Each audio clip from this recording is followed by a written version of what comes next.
हम रेजिस्टेंसेस को series combination में कब कहेंगे? जब कुछ इस तरह का कनेक्शन होगा, एक रेजिस्टेंस लिए, दूसरा लिए, तीसरा लिए, और कुछ इस तरह से अगर जोड़ते हैं तो इस तरह का कॉम्बिनेशन ऑफ रेजिस्टर्स को सीरीज कॉम्बिनेशन बोलते हैं। अब इसको हम क्या करते हैं कि एक बैटरी से लगा देते हैं या सेल से लगा देते हैं जिसका पोटेंशियल डिफरेंस भी है।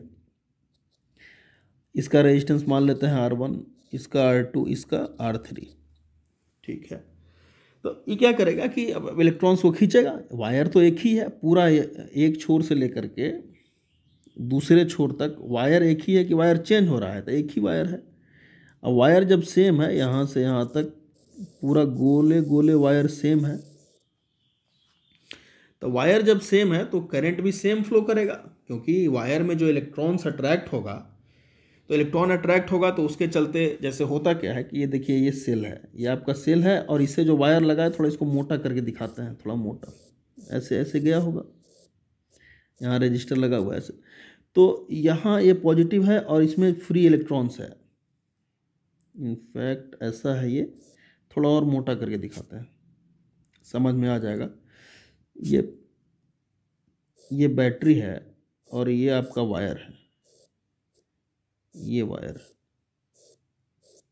अब फ्री इलेक्ट्रॉन्स, ये फ्री इलेक्ट्रॉन्स, ये प्लस इसका free electrons, plus free electrons, plus free electrons, plus free electrons, एक क्रॉस सेक्शन में ढेर सारा प्लस रहेगा। हम एक दिखा रहे हैं, अब यहाँ प्लस चार्ज है, तो होगा क्या कि ये जो इलेक्ट्रॉन्स दिख रहा है ना, इसको ही खींचेगा, इलेक्ट्रॉन खींचेगा, तो ये हो गया जीरो, चार्ज जीरो, चूँकि इलेक्ट्रॉन पर नेगेटिव चार्ज होता है।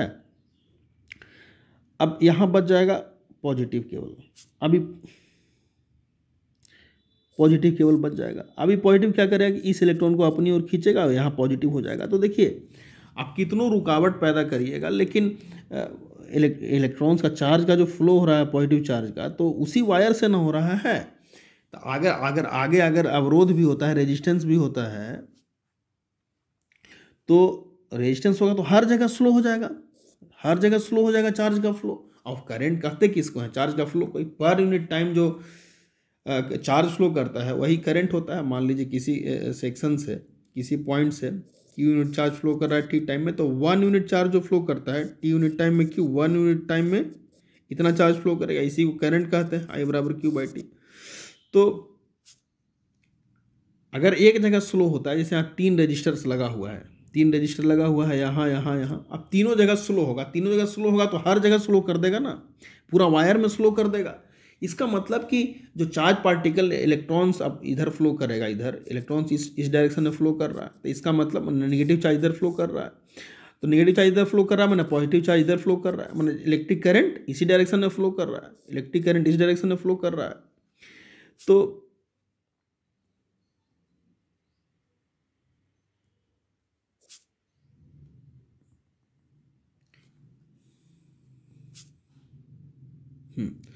अब पॉजिटिव चार्ज इधर फ्लो कर रहा है तो करंट का डायरेक्शन इधर है।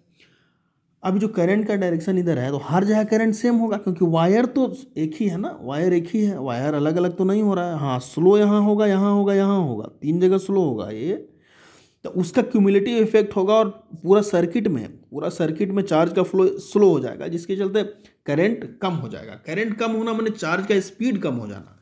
क्यों? क्योंकि देखिए, चार्ज का स्पीड ही जो होता है ना, उसको हम लोग करंट कहते हैं। चार्ज का स्पीड को ही फ्लो ऑफ स्पीड, जैसे अगर चार्ज Q है और T यूनिट टाइम में मूव कर रहा है, तो T टाइम में चार्ज कितना जा रहा है, किसी पॉइंट से T यूनिट टाइम में अगर चार्ज Q जा रहा है, तो 1 यूनिट टाइम में जो चार्ज फ्लो करता है उसी को हम लोग करंट कहते हैं। यही हुआ। तो अगर स्लो हो जा रहा है, स्लो होने का मतलब समय ज़्यादा लग रहा है, समय ज़्यादा होगा, अगर नीचे वाला पोर्शन चीज़ ज़्यादा हो जाएगा, T ज़्यादा हो जाएगा, तो ये I कम हो जाएगा।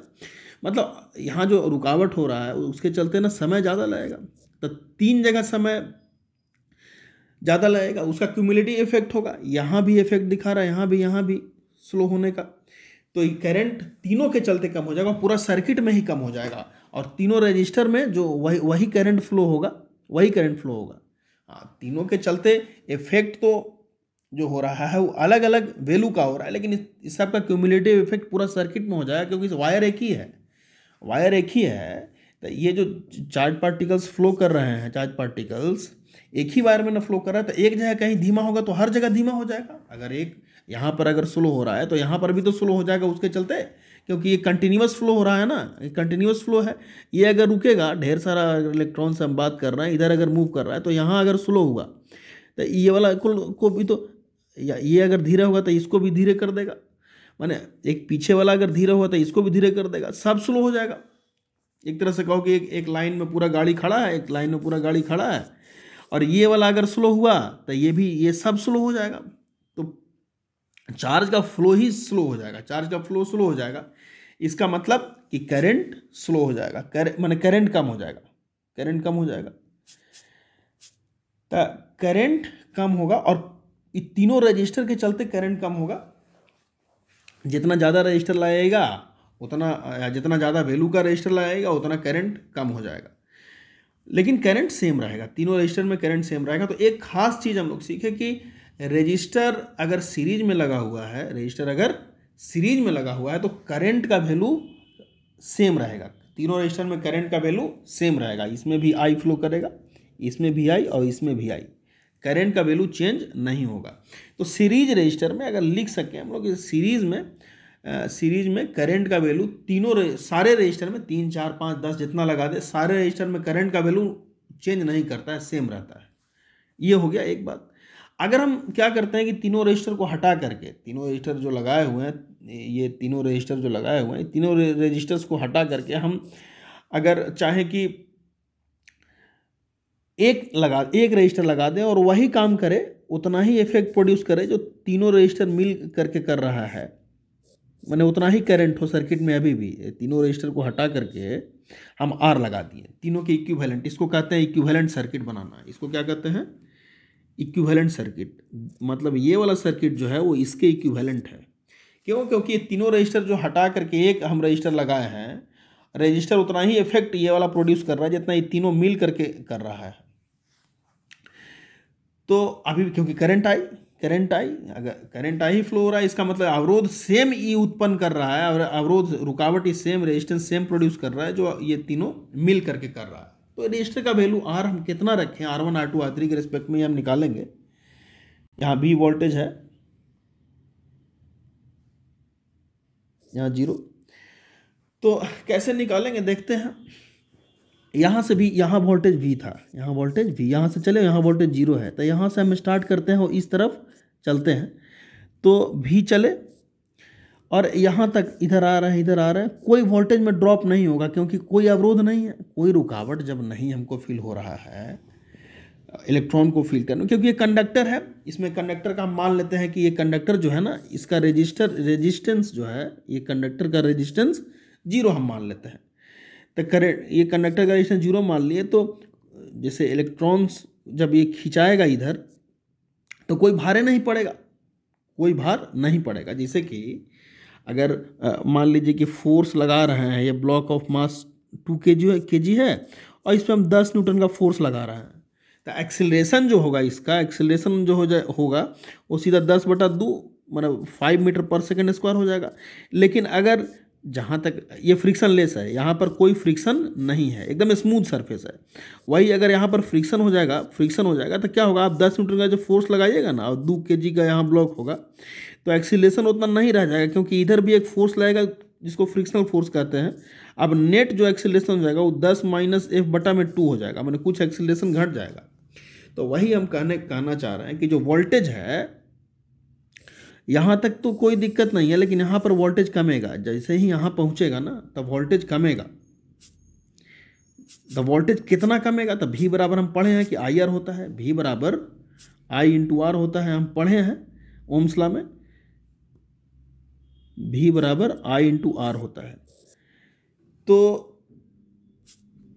यहाँ पर वोल्टेज कितना कमेगा, IR कम, I × R1, जितना रेजिस्टेंस है इंटू करंट, और फिर यहाँ तक कोई कमेगा नहीं, यहाँ पर फिर कमेगा, यहाँ पर कितना कमेगा, IR2, रेजिस्टेंस का वैल्यू R2 है, यहाँ तक कोई नहीं कमेगा, यहाँ तक कमेगा, यहाँ कितना कमेगा, I × R3, करंट तो सेम होगा हर जगह। अब फिर यहाँ पर नहीं कमेगा, यहाँ नहीं कमेगा, यहाँ नहीं कमेगा, यहाँ वोल्टेज 0 बराबर कितना पहुँच गए, 0 पर पहुँच गया। तो एक इक्वेशन हमारा आ गया यहाँ कि V बराबर I, सबको उधर ले गए, R1 plus R2 plus R3, एक इक्वेशन मिल गया। सबको इतना को उधर ले गए और उधर ले करके I कॉमन ले लिए, I कॉमन ले लिए। ठीक है, अब इस सर्किट में जो इक्विवेलेंट सर्किट बना है इसको कहते हैं इक्विवेलेंट सर्किट, इसको कहते हैं इक्विवेलेंट सर्किट, इक्विवेलेंट सर्किट। इस सर्किट का ये वाला जो है वो इक्विवेलेंट है। तो इसमें अगर वैसे ही करते हैं, घूमते हैं, तो यहाँ से V से चलते हैं, यहाँ इसको अलग कलर ले लेते हैं, यहाँ से हम V से चले तो V, यहाँ पर कोई ड्रॉप नहीं, यहाँ पर पोटेंशियल में कोई ड्रॉप नहीं, हाँ यहाँ पर ड्रॉप होगा, यहाँ पर ड्रॉप कितना होगा IR, फिर यहाँ कोई ड्रॉप नहीं होगा, यहाँ कोई ड्रॉप नहीं होगा क्योंकि रेजिस्टेंस इसमें है ही नहीं है, और यहाँ पहुँच गया बराबर, कहाँ पहुँच गया, 0 पर। अब हो गया ये V बराबर IR, ये दूसरा इक्वेशन हो गया। तो फ्रॉम 1 and 2 LHS बराबर है, यहाँ भी V है, यहाँ भी V है, तो RHS बराबर होगा, तो हो जाएगा I R1 R2 R3 बराबर IR। यहाँ से I कट गया, बच गया क्या, R बराबर R1 R2 R3 का जोड़। तो जो आप इक्विवेलेंट रेजिस्टेंस बनाए हैं या लिखे हैं उसका वैल्यू कितना होना चाहिए, तीनों ये तीनों रेजिस्टेंस के जोड़ के बराबर होना चाहिए, तीनों रेजिस्टेंस के सम के बराबर होना चाहिए। अगर इतना होगा, तीनों रेजिस्टेंस के सम के बराबर इस रेजिस्टेंस का वैल्यू होगा, तो करंट यहाँ जो I फ्लो होगा वो बिल्कुल इसके बराबर होगा। हम वही ना माने हैं, करंट I का वैल्यू I मान लिए हैं, यहाँ भी करंट I, यहाँ I मान लिए हैं, तभी ना इक्विवेलेंट सर्किट बोले। तो ये रेजिस्टेंस उतना ही इफेक्ट प्रोड्यूस करेगा जितना कि ये तीनों मिल करके कर रहा है।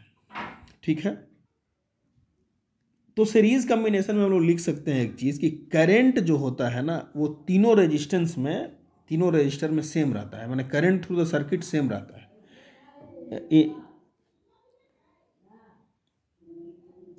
इन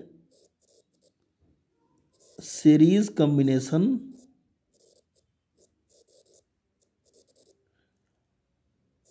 current is same in all registers, सारे रजिस्टर्स में करंट सेम होगा, R1 में, R2 में, R3 में, तीनों में करंट सेम होगा। ठीक है, और उसका इक्विवेलेंट रेजिस्टेंस, इसको R को कहते हैं इक्विवेलेंट रेजिस्टेंस, ये जो हुआ ना इसको R को हम लोग कहेंगे इक्विवेलेंट रेजिस्टेंस,